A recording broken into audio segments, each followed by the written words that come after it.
Eccoci qua, allora, nel nostro spazio dedicato all'approfondimento e questa settimana con Anna Bilato, coordinatrice regionale INCA Patronato CGIL Veneto. Grazie di essere qui con noi. Grazie a te.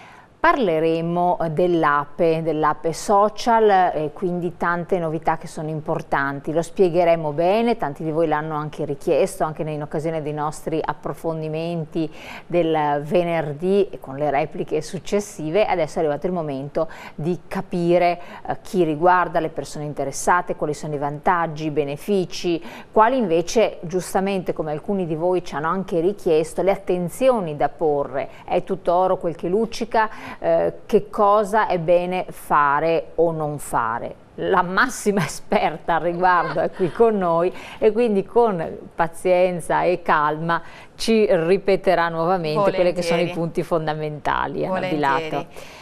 Allora, intanto questa, esatto, l'ape sociale, come la può essere definita? Che cos'è? Allora, innanzitutto l'ape sociale è un'indennità che per la prima volta è introdotta nel 2017 con la legge di bilancio del 2017 ed è un'indennità che viene riconosciuta a determinate condizioni. E quali sono queste condizioni? Sono in sostanza quelle persone, lavoratori e lavoratrici che devono avere compiuto almeno 63 anni di età. E allora a questo punto io chiedo dalla regia, eccola qua, perfetta, la nostra slide che ci riassume il tutto. I 63 anni di età, donne e uomini,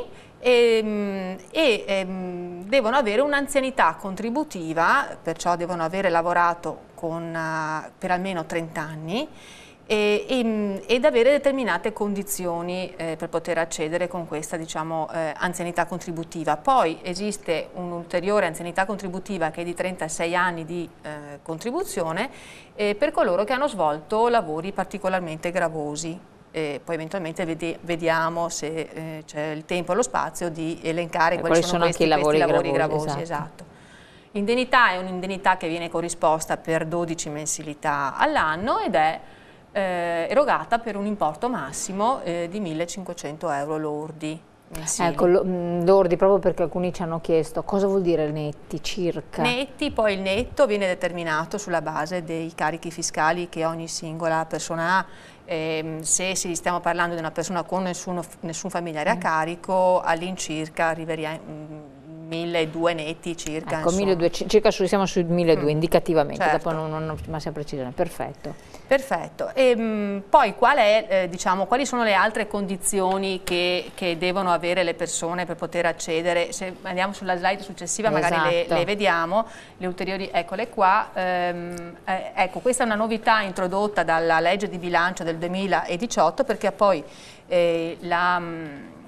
appunto la legge di bilancio del 2018 ha introdotto alcune modifiche che hanno, diciamo, in qualche modo reso un po' più fruibile questo tipo di indennità.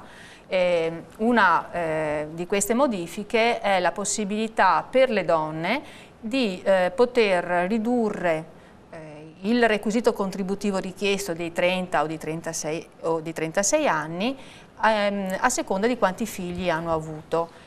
Possono avere una riduzione di massimo 2 anni del requisito contributivo e sono 12 mesi per figlio in sostanza.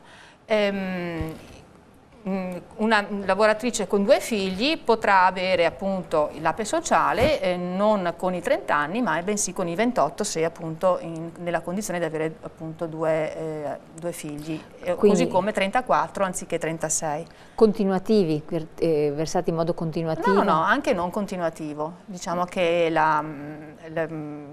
purché all'atto, diciamo, del 63esimo anno d'età abbiano nell'arco della vita lavorativa almeno, diciamo, questo numero di questa anzianità contributiva.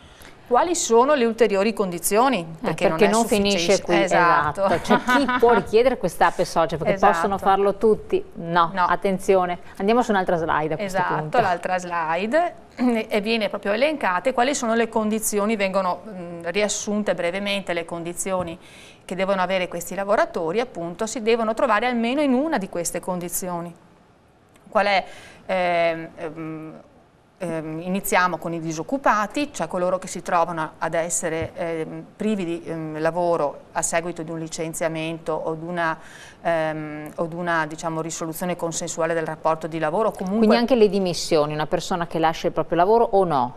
Dimissioni inteso soltanto dimissioni per giusta causa, cioè quelle dimissioni che sono dettate dal fatto che un lavoratore, faccio l'esempio, si dimette perché il datore di lavoro non lo retribuisce. In questo caso è intesa come dimissione per giusta causa ed è riconosciuta come condizione per poter accedere diciamo, al status di disoccupato per accedere all'APE sociale.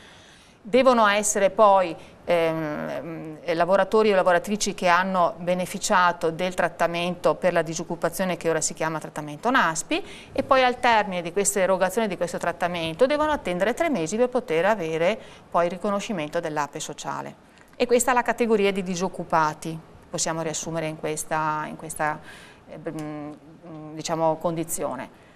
Esistono poi appunto i lavoratori che si trovano nella condizione di assistere da almeno 6 mesi una familiare riconosciuto portatore di handicap con connotazione di gravità. La legge di bilancio del 2018 ha ampliato i soggetti conviventi che possono essere riconosciuti ai sensi di questa legge, introducendo anche il parente o affine di secondo grado, cosa che non era prevista nella legge di bilancio del 2017. Perché appunto nell'anno scorso potevano accedere soltanto coloro che appunto avevano un familiare, un parente di primo grado nella condizione di handicap. Ecco, la convivenza è comunque un requisito indispensabile. Quindi convivenza o coabitazione? Convivenza si intende lo stesso numero civico, cioè abitare nello stesso nucleo familiare. Perfetto, in sostanza. Sì. Altra condizione, ovviamente una è l'alternativa all'altra, altra condizione può essere quella di quei lavoratori che si trovano ad avere una invalidità civile superiore al 74%. Questa invalidità devono essere in possesso di questa invalidità da almeno 6 mesi.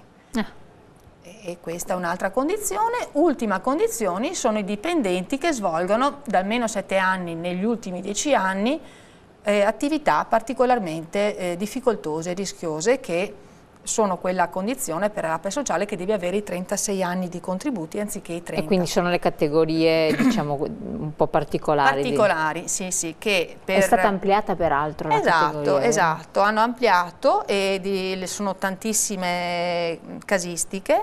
Le nuove figure diciamo, di attività gravose, particolarmente gravose, hanno introdotto gli operai in agricoltura, i pescatori della pesca costiera, i lavoratori del settore siderurgico e i marittimi o il personale viaggiante dei trasporti marini. Secondo voi è sufficiente come categoria oppure ci sarebbero state altre persone che avrebbero avuto diritto ad essere comprese? Diciamo che per l'anno 2018 la modifica che hanno introdotto rispetto a quello che era la condizione 2017 hanno tolto un requisito che ha creato grossi problemi per il 2017 perché nell'elencazione di queste lavorazioni particolarmente gravose veniva previsto che doveva esserci almeno il 17 per 1000 del versamento del premio assicurativo INAIL per queste lavorazioni. Questo ha creato grossi problemi per il riconoscimento, in quanto non tutti questi lavoratori, pur essendo elencati in questa diciamo, lunga lista di lavori gravosi, non perfezionavano quel requisito che veniva richiesto del 17 per 1000 del premio assicurativo INAIL. Togliendolo, in qualche modo si è aperto diciamo, l'ambito di poter rientrare e di poter avere quella condizione. Sicuramente con l'inserimento di lavoratori in agricoltura e lavoratori marittimi si è aperto parecchio, perché quello è un mondo che ha un certo peso, una certa consistenza in ambito appunto di lavoratori che lavorano anche nella nostra regione in questi due settori e che purtroppo nel 2017 non hanno potuto beneficiare di questa, diciamo, di questa possibilità proprio perché erano esclusi dalla casistica appunto di lavoratori che svolgevano attività gravose. I precoci adesso, l'altra, esatto. I precoci in sostanza sono le due novità che la legge di bilancio ha introdotto nel 2017, da una parte appunto l'APE sociale che abbiamo brevemente visto e dall'altra i precoci. In sostanza i precoci è una condizione di quei lavoratori che hanno iniziato a lavorare prima del 19° anno d'età e devono avere almeno un anno di contributi da lavoro effettivo prima del 19° anno d'età, questo motivo per cui hanno messo appunto questo termine di precoci, e essendo in questa condizione possono accedere alla pensione di anticipata tradizionale con un requisito ridotto a 41 anni contro i 41,10 che sono previste per le donne oppure i 42,10 che sono previsti per gli di anzianità uomini. lavorativa. Di anzianità lavorativa. Ecco, questa condizione... Che però è un margine veramente... Sì, sì, stiamo parlando di 10 mesi per le donne e un anno e 10 mesi perché è vero, quando uno ci arriva magari è là che dice... Però diciamo che molte donne che appunto... si sono trovate nel 2017 in questa condizione, di per sé poi hanno deciso, visto che la differenza erano 10 mesi, di continuare ed accedere attraverso l'uscita tradizionale e non attraverso quella agevolata per i lavoratori precoci, anche perché anche in questo caso per i lavoratori precoci non è sufficiente avere questa condizione, cioè dell'anno prima del 19° anno di età, ma devi soddisfare anche altri requisiti che sono quelli appunto che abbiamo riportato nella slide successiva, che è quella di precoci chi può richiederla, e sono, eccola qua, la casistica di quelle condizioni che abbiamo visto prima, la stessa che è prevista per l'APE sociale. Cioè un lavoratore precoce deve avere quella condizione di precocità dal punto di vista lavorativo e contributivo, ma in contemporanea si deve trovare in una di queste condizioni, cioè disoccupato con quella caratteristica che abbiamo appunto visto prima, oppure in alternativa lavoratori che assistono da almeno 6 mesi un familiare o un parente e affine in situazione di handicap con connotazione di gravità, oppure un lavoratore che appunto si trova con un'invalidità civile superiore al 74% e alla fine sempre quella condizione di lavoro particolarmente difficoltoso e rischioso, che devono comunque negli ultimi, ad avere negli ultimi 10 anni di attività lavorativa almeno 7 anni appunto svolti in una di quelle tipologie di lavoro particolarmente rischioso e gravoso. Perfetto, e quindi questi sono i punti fondamentali. Ecco, esatto. Per tranquillizzare, perché siccome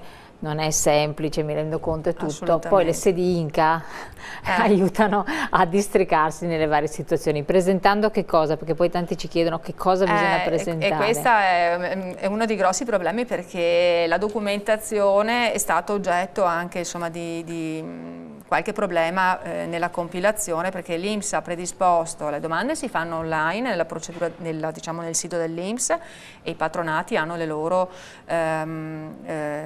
accessi specifici per poter inoltrare le istanze all'INPS. Ci sono anche delle scadenze che per quanto riguarda i precoci il 1° marzo e il 31 marzo per quanto riguarda l'APE sociale 2018. Quindi adesso? Sì, tra l'altro... Attenzione, stiamo parlando 1 marzo per i lavoratori precoci e 31 marzo per l'APE sociale. Non è... Ecco, diciamo che non è che poi se arriva uno anche in ritardo, perché la norma prevede che ci sia un primo step e un secondo step di istanze, di raccolte di istanze, perché essendoci uno stanziamento con delle risorse che che la legge di bilancio ha stanziato per ogni anno, si devono creare delle graduatorie. Ah, quindi non è per tutti, esattamente, però poi abbiamo visto che le risorse comunque destinate sono sempre, almeno per l'anno 2017, sono state ampiamente sufficienti per dare risposta alle richieste che sono pervenute. Però sì, ecco, il secondo step, perché la prima graduatoria si creerà con queste scadenze, la seconda graduatoria con una seconda scadenza che è quella del 30 novembre del 2018, perciò chi arriva per primo potrà, entro quelle date che abbiamo appena visto, potrà avere più probabilità di coloro che arriveranno anche in fase successiva ma purché entro il 30 novembre del 2018. Assolutamente, quindi bisogna stare un po' attenti e valutare le proprie posizioni.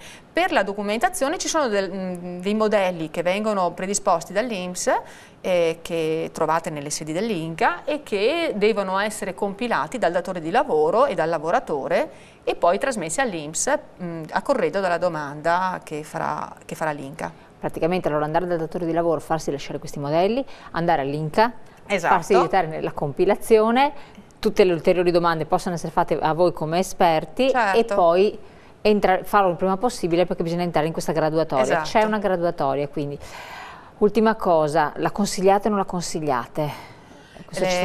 Diciamo che l'APE sociale può essere un'opportunità per alcune condizioni di lavoratori che appunto si trovano in difficoltà. Sicuramente è un'opportunità per quelle persone che si trovano nella condizione di essere disoccupati, quello sicuramente, perché vuol dire avere un sostegno, un accompagnamento al pensionamento di vecchiaia che altrimenti verrebbe meno.